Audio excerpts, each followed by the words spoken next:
Hope everybody's doing well. Today I want to talk with you about a little bit about my history as a ketogenic nurse, I guess. And then I also want to talk with you about some misconceptions of a healthy ketogenic diet that have been going around. And it's certainly possible that I might lose a few of you guys after you are able to review this video. So, and I get it and I understand it, but again, just to reiterate, so I am a licensed nurse. I'm a licensed nurse in the state of California as well as now the state of Texas where I live. And I have spent my entire nursing career, all 11 years, in bariatric medicine. I actually started off at a lap band surgery center that did nothing but lap band when lap band was the craze, and quickly got out of there because of some of the things that I was seeing that were happening with patients, and was picked up by a very large company that was privately owned, where I could nurse and teach and educate and learn more about this ketogenic diet that had been around for many, many years.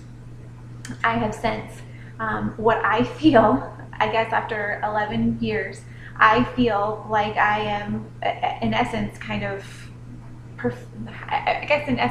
an expert, I guess, in the ketogenic diet that I have learned, that I have mastered, that I have taught thousands of my patients that have very successfully lost weight, gotten off a variety of medications, diabetic medications, high cholesterol medications, high blood pressure medications, who have lessened the severity of female problems, polycystic ovarian disease,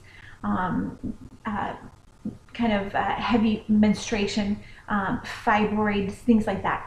I'm not saying in any way that what I am going to share with you is going to cure, prevent, or treat any of those things. I'm telling you what I've seen through my patients following the program that I'd like to present and lay out for you. Okay, so of course I have things pop up. That's my history, and that's what I want to share with you. The misconceptions that I've been seeing and the things that people have come to me and asked for suggestions on do not follow what I have spent my career learning about. The new craze of the ketogenic craze of this extremely high fat diet, and we're talking, everybody talks about macros, about breaking out how much, fat versus how many carbs and blah, blah, blah, blah they need. And I'm seeing these people and recipes online where they're using pork rinds and cream cheese and high doses of butter every day, all day. And they're struggling. Some of them even show color on the keto stick, know that they're in ketosis and they're still not losing weight, or they feel horrible. And they come to me and say, I don't understand, what am I doing wrong? And I said, well, you're not doing the kind of ketogenic diet that I know, that I have used. The ketogenic diet that I have been trained in is a heart-healthy, diabetic-friendly ketogenic program. It is not a program that is high fat, period. It's just not. There will be fat. There will be moderate amounts of fat, maybe even considered a low fat. But the majority of what you're going to be eating is going to be protein-based. It's not going to be fat-based. If we are trying, again, those goals of being in a ketogenic diet are rapid and safe weight loss, increased mood, decreased craving, and spares lean muscle mass, we have to spare muscle with eating protein. I want you to think of it this way. I am I guess kind of an old school nurse. I think very simply, okay? We didn't have an obesity problem as severe years ago, okay? When people were hunting, foraging, gathering food, more active, eating less processed foods, okay? And I want you to think of what it was that they were eating. They were probably going out and either hunting or raising their own poultry and beef, doing fishing, things like that, to gather in their proteins, and then they had a garden of some sort, fruit trees, vegetable trees, and so forth. They were also probably growing grains.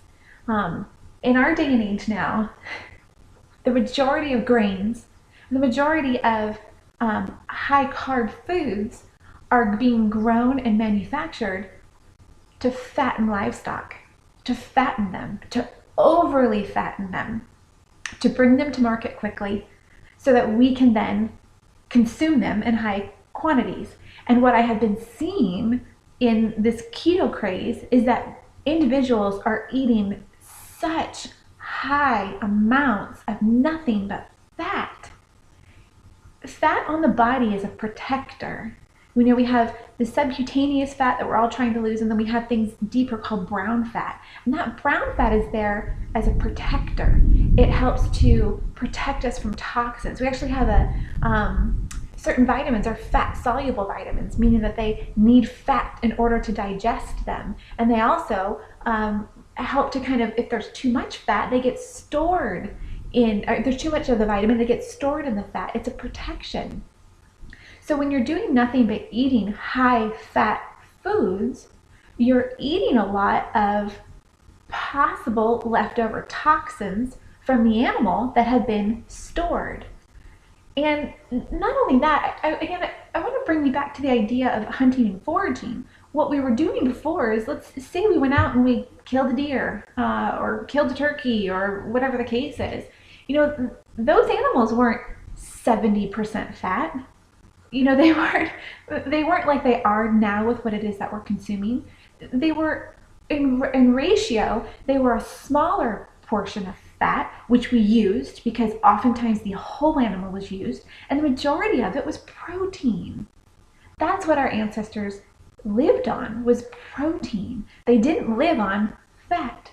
Now, unless you're trying to do something like cure epilepsy or use a ketogenic diet specifically for a neurological condition, I want you to keep that in mind. We are not going to do extremely high fat. That's just not what I'm going to teach you.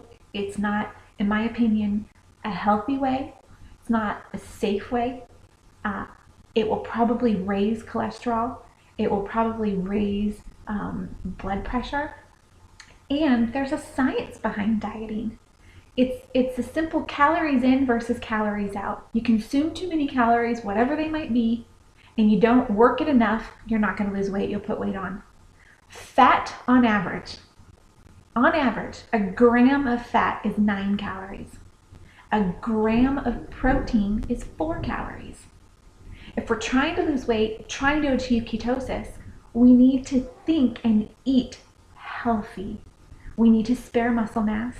We need to get into ketosis, and we need to lose weight. So I know that some of you are doing a ketogenic diet right now.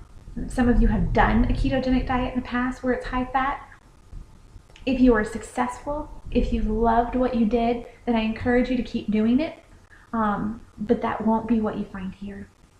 So next, I would like to talk with you about how you actually achieve ketosis, which will be a little bit more in depth. I will probably start recommending some products to you as well for your first couple of days to get into ketosis. I can't wait to share with you. Please pass this along to other people. And this is a very exciting time, I know, for a lot of you that have been waiting to learn more and waiting to lose weight. So look forward to seeing you again. Thanks.